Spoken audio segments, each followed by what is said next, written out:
நல்வாழ்த்துக்கள். தாயகம் காத்திடும் தமிழே, வையகம் போற்றிட மெய்யகம் உள்ளுயிர் உரைகின்ற வரையில் தமிழே நீ வாழ தாயினும் மேலாய் தாங்குவேன் உன்னையே. அனைவருக்கும் என் அன்பின் வணக்கம். குமுறும் எரிமலையாய், கொந்தளிக்கும் ஆழ்கடலாய், தியாக செம்மலாய், வீரத்தின் அடித்தளமாக திகழ்கின்ற வீரபாண்டிய கட்டபொம்மனை பற்றியே பேச போகிறேன். வீரம் என்றாலே எம் கண்முன் தோன்றும் ஒருவராகவே வீரபாண்டிய கட்டபொம்மன் காணப்படுகிறார். இவர் 1760ஆம் ஆண்டு ஜனவரி மாதம் 3ஆம் தேதி தூத்துக்குடி மாவட்டத்தில் உள்ள பாஞ்சாலங்குறிச்சியில் பிறந்தார்.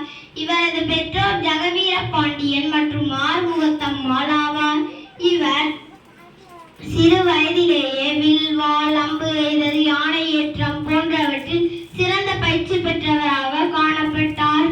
இவரது தந்தைக்கு பிறகு ஆட்சி பொறுப்பை ஏற்றதிலிருந்து ஆங்கிலேயர்களை எதிர்க்க ஆரம்பித்தார். தனது நாட்டின் அந்நியர்களாக வந்த ஆங்கிலேயர்கள் வரி வசூலிப்பது வீரபாண்டிய கட்டபொம்மனிற்கு பிடிக்கவில்லை. ஆங்கிலேயர்களிடம் வரி செலுத்தாமல் அவர்களை எதிர்த்து நின்றார். ஜாக்சன் துரை வரி வசூலிப்பதற்கு வந்தார்.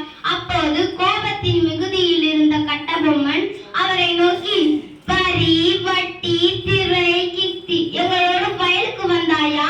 ஏற்றம் இறைந்தாயா? நீர் பாய்ச்சி நெடுவயல் நிறைய கண்டாயா?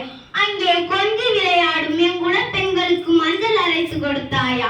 மாமனா மச்சானா, மானம் கெட்டவனே, யாரை கேட்கிறாய் வரி, எவரை கேட்கிறாய் வட்டி என கூறி அவனை வெளியே அனுப்பினார். ஆங்கிலேயர்கள் வீரபாண்டிய கட்டபொம்மன் மீது போர் தொடுக்க தயாரானார்கள்.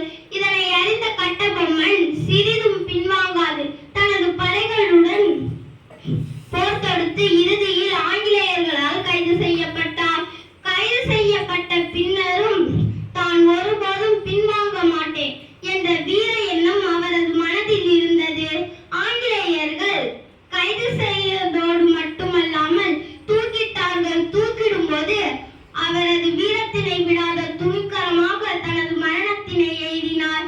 இவர் 1799ஆம் ஆண்டு அக்டோபர் 19ஆம் தேதி தூக்கிடப்பட்டு மரணிக்கப்பட்டார். இவ்வாறு அந்நியர்களை எதிர்த்து தனது நாட்டின் சுதந்திரத்திற்காக பாடுபட்ட வீரனே வீரபாண்டிய கட்டபொம்மன்.